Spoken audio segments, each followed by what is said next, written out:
find the opportunity and grab it. તક, અવસર, chance શોધી કાઢો અને પકડી પાડો. એક મશહૂર કહેવત છે, તકને પાછળ ટાલ હોય છે.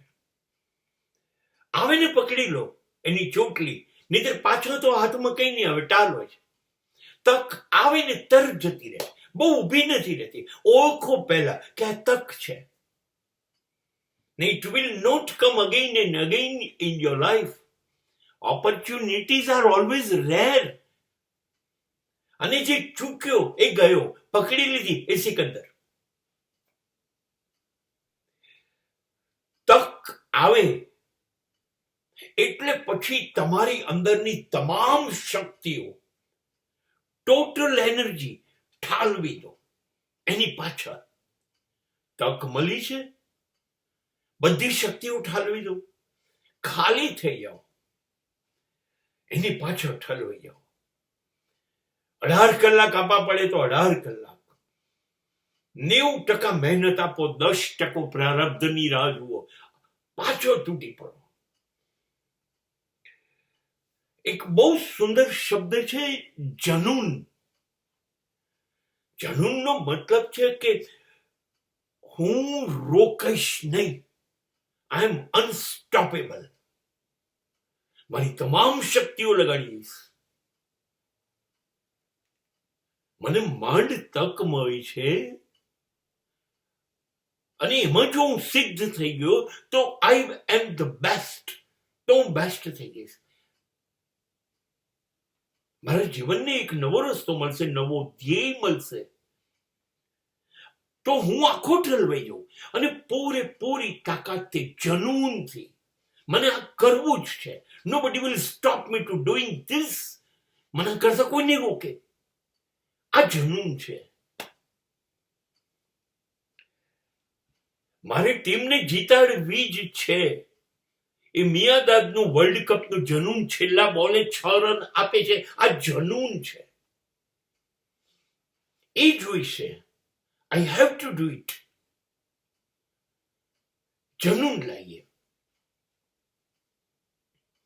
અને તમારું મિશન, તમારી ઓપોર્ચ્યુનિટી, તમારી તકમાં એક ધારા સતત ડૂબી જાઓ. એમાં ડૂબી જાઓ. તમને સમયનું ભાન ના રહે, સંજોગોનું ભાન ના રહે. તમે તમારી જાતને પણ ભૂલી જાઓ, એવા ડૂબી જાઓ તમારા મિશનમાં, તમારા એક કામમાં. પરિણામ તમારા તરફેણમાં આવશે, એ વાત નક્કી છે. નક્કી છે. હા, it will take time.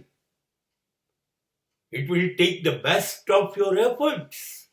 પ્રયત્ન બહુ જ માંગશે, સમય પણ માંગશે, પણ પરિણામ તમારું છે એ નિશ્ચિત છે. અને તમારી આ ઘટના જે છે, એ ઘટના સમાજને તમારી મેડનેસ લાગશે. કેટલા જનૂનથી કામ કર્યા કરે છે, આ માણસ ગાંડો થઈ જશે. They will see your પાગલપન, your madness. એ કામ પાછળ તમારી એક મેડનેસ હોવી જોઈએ, પાગલપન હોવું જોઈએ. ये मेरा दीवानापन है. એ આવશે અને સિદ્ધિ આવશે. તમે જે ધાર્યું હતું, જે તક મળી હતી, એ તમે ઉજવી શકશો. એ અવસર બની જશે. That will be celebration. Promise. પણ એ વખતે તમારે ધ્યાન રાખવાનું છે. હા, અગેન લોકો પાછા તમને છેતરશે. કેવી રીતે? પહેલા જે લોકો મેડનેસ કહેતા હતા, પાગલપન કહેતા હતા, એ લોકો હવે શું કરશે? તાલીઓ વગાડશે, સલામો કરશે, વખાણો કરશે અને ચીસો પાડશે. ક્યા વાત હે, ગ્રેટ. આ વખાણ તમને છેતરશે અને એ પાછો તમને રસ્તો ચૂકવી દેશે. So when you are going to adopt any opportunity, grab it, then work like anything. Forget everything. Let the people say you are mad. Okay. But ultimately, you are the best. And thereafter, they will say, they will appreciate. And forget that. The people are saying, once upon a time, they were saying you are mad. And now you are succeed. હવે તમે સફળ છો. તો એ જે ગાંડા કહેતા હતા એ લોકો તાલીઓ વગાડશે.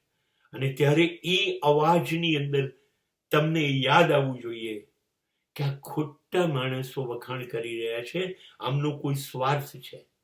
અને માટે ફરીથી તમે બીજી તક તમારું કામ શોધીને પાછા કામે લાગી જજો.